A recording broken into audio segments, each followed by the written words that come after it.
Hey, this is Sam with the BYU Software Training Lab, and this video is an intro to Procreate and the gallery. When we open up Procreate, we see Gallery View. Gallery View is where all of your projects will be. You can move files around by holding them down and moving them around like that. These buttons at the top let us do different things. For example, Select lets you select files. You can put those files into stacks, which is just like a folder, by pressing Stack at the top. You can also do that just by holding one and dropping on top of another one. So that just created a stack, which is just like a folder. You can also duplicate a project by pressing Select and then selecting something and then duplicating it.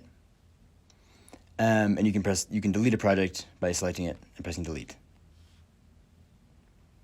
Also, tapping opens up a file.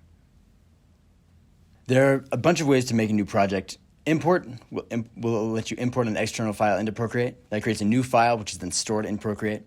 Photo brings in a photo from your camera roll and starts a new project with that. You can also add a photo to a project you've already started, but we'll go over that in a later video. The most common way to create a file is by pressing the plus button at the top right. Screen size is fine for messing around, but that's pretty low quality for a final piece. You can pick one of the sizes listed for you, or you can make a custom canvas. And custom canvas is just this smaller button with the plus in the top right. So this brings up the custom canvas screen. DPI stands for dots per inch. That deals with the resolution of your image. Many professional pieces are pretty high, around 300. You can change it to whatever you like best. Size, quality, and layers are all related. A bigger size means fewer layers because every layer has a ton of data on it. You can see the layer count right here at maximum layers, and the maximum size depends on your iPad. Color profile, right there.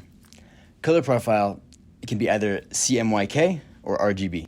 This cannot be changed later, but it refers to the types of colors that will be in your drawing and how they will be stored and printed. RGB is better for screens, and CMYK is better for print. So if you will be posting your artwork on a website, social media, or anywhere like that, RGB will be better. If this project is going to be printed, use CMYK. In the next video, we'll go over the Procreate interface.